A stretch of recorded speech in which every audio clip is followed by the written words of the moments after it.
o que nós vamos analisar daqui em diante, né?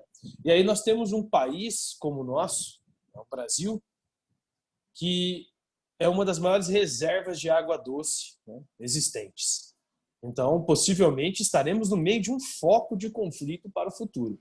Se hoje existem interesses para o petróleo da maior reserva do planeta, que é na Venezuela, para o futuro, dependendo da conjuntura política do nosso país e dos nossos aliados, e aqueles que não serão nossos aliados, e principalmente esses que não serão, a falta de água deles pode ocasionar ali uma procura aqui dentro do nosso país. Então é importante que a gente esteja atento a esses assuntos e principalmente a esses desdobramentos, né? Porque é um recurso natural que é fundamental para a vida. O petróleo não é fundamental para a roda ali da economia, do capitalismo, né?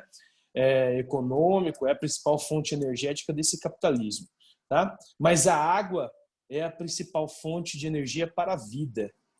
Então, por esse fator que nós teremos ali ocasionados para o futuro uma amplitude muito maior desses conflitos geopolíticos pela água. Então quer dizer que eles já existem hoje? Eles já existem hoje. Eles não deixaram de existir, não.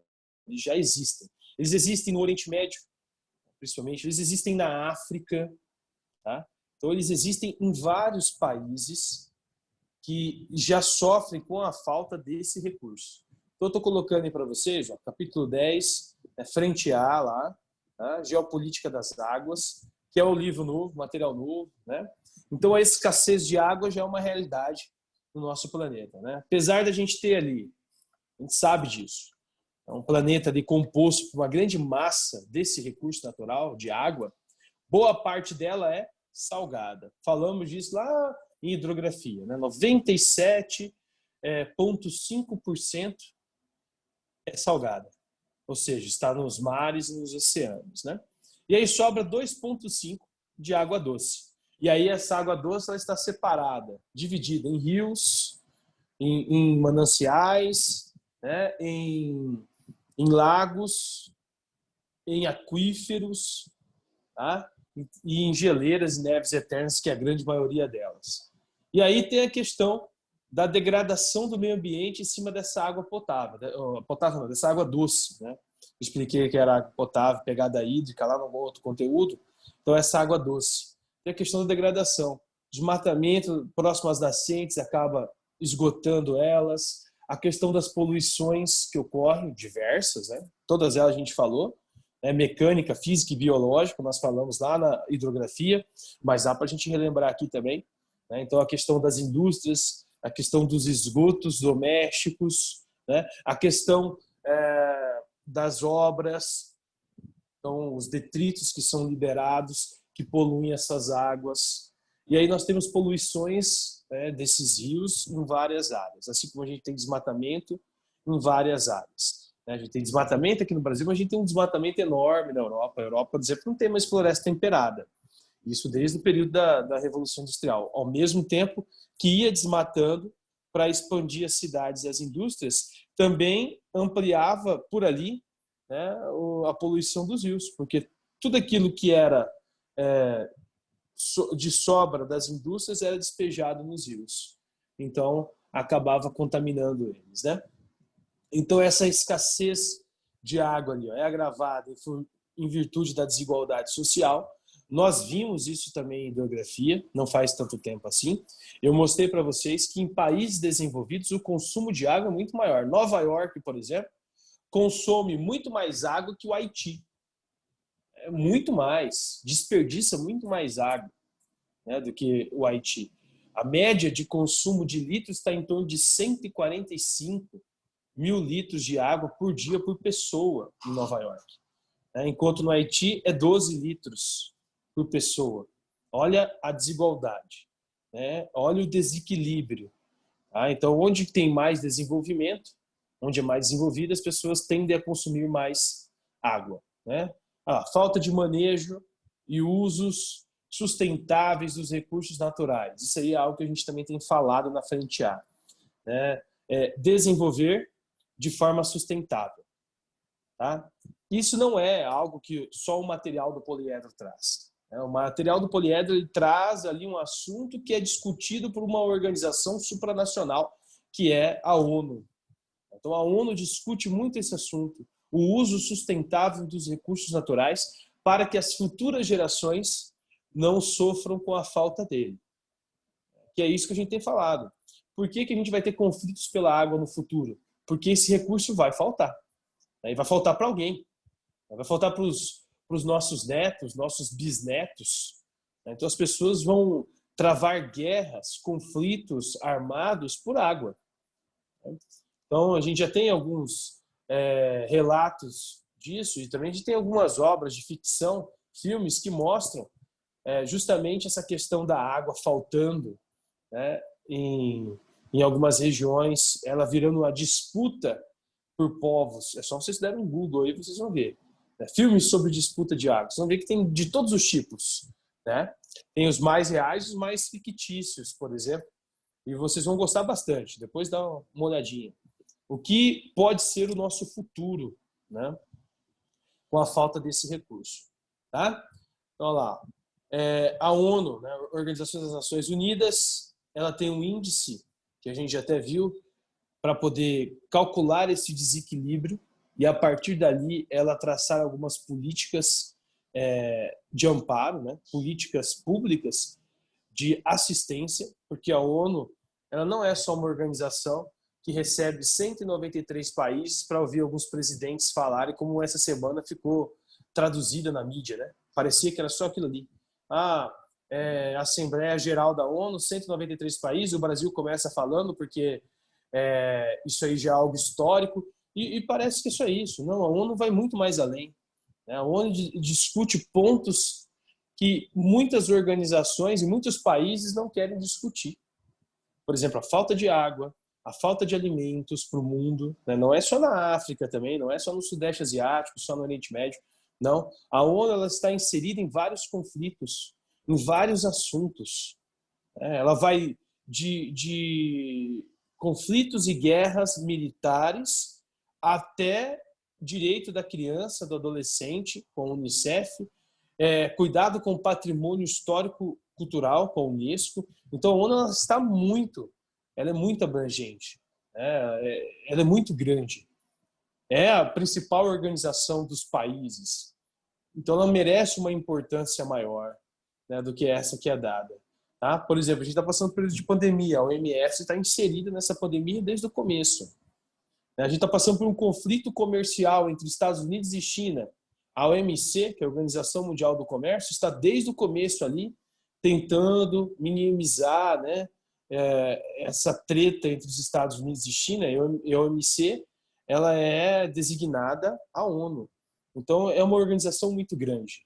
Então, ela merece uma atenção muito maior do que essa que a gente dá. Tá? Então, a Unicef, Fundo das Nações Unidas para a Infância, ela diz ali que a questão da água potável, né, a água que poderia servir ali às pessoas, ela está mal distribuída. Primeiro, em áreas em que falta água para essas pessoas e depois pelos sistemas econômicos, né? Pelos setores da economia que utilizam ali uma grande quantidade de água. Então, a gente tende a dizer que o uso doméstico ele acaba permitindo ali um desperdício maior, mas esse uso doméstico, numa média mundial, é de 6%. O que mais se utiliza água hoje no mundo é o sistema de irrigação. E aí a gente tem vários países que fazem isso. Você pega os Estados Unidos, tem sistema de irrigação? Tem. Nas áreas mais secas, principalmente no período do ano de inverno, se utiliza sistema de irrigação para continuar produzindo. O Brasil se tornou o maior país aí, produtor de gênero agrícola, né? Está entre os maiores, mas é tido como o maior produtor, até porque foca mais nesse setor hoje em dia do que em qualquer outro, porque criou um sistema muito parecido, sistema de irrigação, que mantém ali essa alta produtividade. E aí você tem um país como o Brasil, que aumentou a sua produtividade nos últimos anos, né? Aumentou a produtividade mesmo, ultrapassou os Estados Unidos, é a maior potência agrária do planeta, dá para a gente colocar o Brasil. utilizando apenas 27% do seu território para o setor primário, para agricultura e pecuária. 27%. Aí você tem ali, desses 27%, uma parte para agricultura, né? Se eu não me engano, são 9% para agricultura, né? Acho que é isso, 9% para agricultura. E deixa eu só confirmar, 17%, 18%, 17%, né? Nós temos 27% ali. Isso, que vai dar os 27%. Então, nós temos 27% para agricultura aqui dentro do nosso território, e aí nós temos 19% para pecuária, para pasto, e 8% ali, 8% um pouquinho, para agricultura. E nós nos tornamos a maior potência do setor primário de agropecuária do planeta, e empatando ali com os Estados Unidos, que é altamente produtivo, com espaço agrário enorme, né? Nós estamos ali brigando com esses caras, tá? Sem precisar desmatar, sem precisar degradar a área vegetal, né? De preservação permanente, sem precisar degradar rios e mananciais, tá? Até, né, com o Código Florestal, que era tido e visto pelo mundo todo como um dos melhores do planeta, né? Nós tínhamos esse Código Florestal, que era um dos melhores do planeta, tá? E é um ainda, né, porque ainda existe, tá? De preservação. O Brasil sempre foi visto como um país altamente produtivo e, ao mesmo tempo, que respeitava ali seu Código Florestal e que respeitava a natureza, ao contrário de outras nações, né, que degradaram. E dos últimos anos para cá, principalmente nos últimos meses, a gente tem perdido essa imagem lá fora. Hoje nós temos uma imagem de um país que degrada o seu espaço natural e justifica falando o quê? Falando que a Europa já degradou tudo, né? Então quer dizer o quê? Que agora eu tenho o meu direito de degradar também. Sendo que, na verdade, não é assim. Não precisa dessa forma. Nós já somos altamente produtivos porque nós mecanizamos o campo. Nós desenvolvemos ali uma agropecuária bem tecnológica. Se você perguntar para os grandes produtores rurais, vocês vão ver que eles vão defender o meio ambiente. Eles vão falar, não, tem que preservar. Porque senão, tira os investidores daqui. Porque senão, países lá fora não querem comprar os nossos produtos. A gente tem falado muito disso nas últimas aulas da Frente A, porque ela discute muito esse termo sustentabilidade. E aí a gente vê que 73% do consumo médio mundial de água vai para a agricultura, para sistema de irrigação. 21% vai para a indústria, que é o setor secundário. E 6% para o uso doméstico.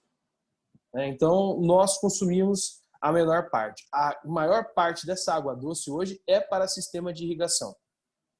Nas áreas mais áridas do planeta, principalmente, as kibbutz do Oriente Médio, né, de Israel, aqui no Brasil, na região do Cerrado, onde a gente sabe que tem um período ali de seca, que não chove tanto, que é esse agora da estiagem, e mesmo assim, essa produtividade ela é mantida. 1 bilhão e 200 milhões de pessoas, 35% da população mundial não tem acesso à água tratada. Isso não sou eu que estou falando, isso é a ONU que nos informa. Então, 35% da população mundial não tem água tratada. Isso já é um ponto de discussão para a gente entender a geopolítica. Imagina quando esse índice chegar a 70%, 80%, 90%. Tá? Aí nós teremos um conflito ali muito maior. Não é verdade? Então, as pessoas disputando ali territórios e esse conflito pela água se intensificando cada vez mais. Tá? Olha lá, 1 bilhão e 800 milhões de pessoas, 43% da população mundial, não contam com serviços adequados de saneamento básico. Nós já falamos de saneamento básico também em uma das nossas aulas.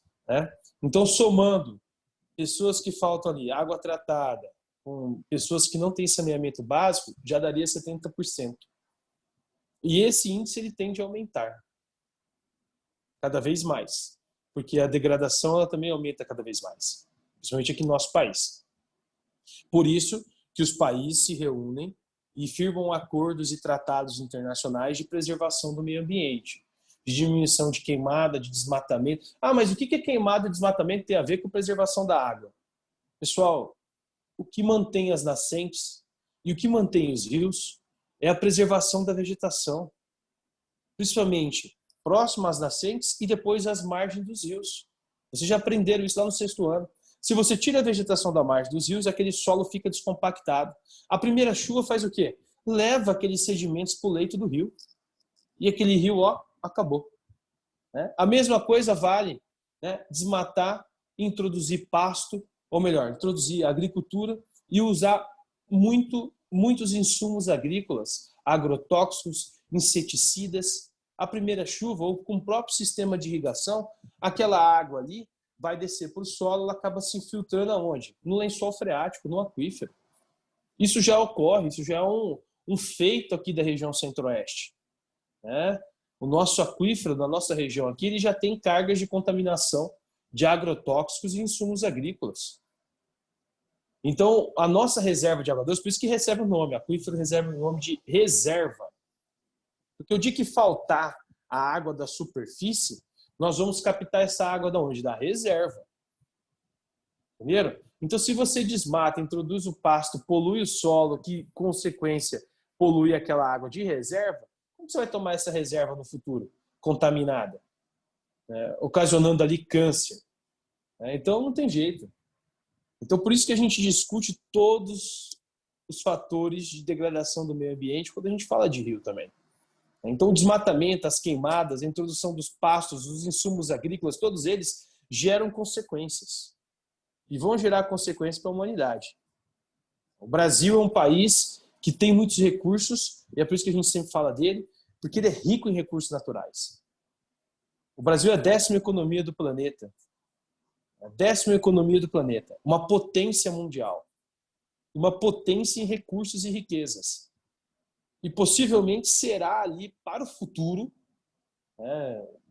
não tão longe assim, porque já tem várias empresas extraindo nossos recursos aqui, mas para o futuro essa tendência aumente ainda mais de potências de países estrangeiros vindo aqui retirar mais recursos naturais para que eles consigam se abastecer. Isso já ocorre hoje no pré-sal, com petróleo, e isso vai acontecer com a água também. Nós temos o maior aquífero do planeta, que é o Saga, na região norte, que é justamente onde a gente discute hoje desmatamentos e queimadas em áreas de preservação permanente, que é a floresta amazônica. Então, quais são os impactos que esse desmatamento, essa queimada, que está ocorrendo há 1 ano lá praticamente, 10 meses já, nós estamos no mês 9, finalizando ele. Então, nós estamos entrando já em outubro, e desde o começo do ano, e desde o ano passado, se fala de queimadas na floresta amazônica, ocasionadas de forma criminosa, como essas que ocorreram agora no Pantanal também. Então, são áreas onde nós temos recursos hídricos que podem abastecer a humanidade. Você, mas o Pantanal também? O Pantanal também mora alagada, né? Tem um rio enorme ali, o Rio Paraguai, que já está sofrendo impactos de desmatamento em um dos seus afluentes, como o Taquari, que libera sedimentos para o Rio Paraguai, aumenta seu leito, a tendência é que ele morra. Então, quando a gente fala de conflitos geopolíticos, e principalmente esses conflitos ligados a recursos naturais, a gente também tem que falar de preservação. Certo? Porque se a gente preserva, a gente mantém aquele recurso vivo. Se a gente não preserva, aquele recurso ele morre. A gente fala de um dos países que tem uma das maiores riquezas mundiais, internacionais, entre as potências. Tá? Então, hoje nós somos autossuficientes em água. Temos aí em torno de 12% da reserva de água doce do planeta. Mas imagine se a gente diminuir esses 12% para 2%, para 1%. Quer dizer, um país que era autossuficiente vai passar a precisar de água. Isso é uma das consequências. Tá? Porque o restante do planeta tem tentado ali diminuir, né? Com algumas exceções. Por exemplo, Estados Unidos, China, que não respeitam tratados. Mas o restante do planeta, os países da Europa, eles estão tentando ali estabelecer um consenso de degradação mínima. Tá? E isso é o ponto principal. A sustentabilidade É claro, com a questão aí do contexto mundial, que é o que a ONU quer, né? Respeito aos recursos naturais para que para o futuro não falte, né? Para diminuir os conflitos, porque senão a atuação da ONU também vai aumentar para o futuro, para interceder em conflitos pela água. Como já ocorre, né? A gente já tem. Vocês já viram no passado comigo, por exemplo, a Guerra dos 6 Dias entre Israel e as potências árabes. Uma das regiões que Israel foi lá e dominou foi as nascentes do Rio Jordão, as colinas de Golã. Por quê? Porque era um ponto estratégico para a geopolítica de Israel. Ter ali água chegando ao seu território. Canalizou, desviou o curso hídrico para o seu território. E aí quebrou os outros países árabes, principalmente a Síria, que era dona daquele recurso, né? Que tinha ali dentro do seu território as colinas de Golã. Tá? Ó, temos aqui a triste constatação que 10 milhões de pessoas morrem anualmente em decorrência de doenças intestinais transmitidas pela água. Isso aqui é pela falta do saneamento básico. Isso ocorre no Brasil, por exemplo. A gente tem regiões do país, em áreas periféricas, em periferias, em que as pessoas não têm água tratada. O período da pandemia agora mostrou isso. As pessoas estavam consumindo ou utilizavam água ali que não era tratada. Água com condições ali que não eram para serem ingeridas, nem para lavar as mãos serviam. Tamanha contaminação. Isso foi tão forte que fez com que o parlamento brasileiro discutisse o marco do saneamento básico. Então, uma lei para tratar ali esgoto e água, para chegar à população. Nós vimos isso lá em hidrografia. Então, o Brasil é um país enorme, gigante, uma das 10 maiores economias do planeta, mas ali não tem 50%, não tem 50% de sistema de esgoto. Para em 43% o nosso sistema de esgoto aqui. Uma cidade como a nossa, que não tem 1 milhão de habitantes, é uma capital de um estado, tem áreas periféricas aqui da nossa cidade, várias áreas periféricas, que não tem sistema de esgoto. Como que as pessoas fazem? Fossa. Se é próximo a um curso hídrico ali, uma valetinha, né? Para correr até aquele recurso hídrico, contaminando o rio. É assim que funciona. Porque essas pessoas estão à margem da sociedade, estão na linha da pobreza e da miséria extrema. Né? E aí falta a parte do Estado de amparar elas. E olha que eu estou falando de Campo Grande, hein? Eu nem citei Rio de Janeiro e São Paulo, que tem áreas de favela, ocupações irregulares, né? E aí a liberação de esgoto para os rios é muito maior, né? Para o mar. Vocês viram no período da Olimpíadas, que foi no Rio de Janeiro, ia ter uma prova na Baía de Guanabara, não tinha como ter a prova lá. Por quê? Muito lixo, resíduo sólido mesmo, que a gente vai falar aqui, lixo jogado, né? Jogado nas ruas, e aí vem a chuva, leva aquele lixo para a Bahia, contaminado, teve que passar por um processo de despoluição para poder ter as provas ali. Despoluição de resíduos sólidos, né? Porque a água era poluída também. Tá? Bom, nós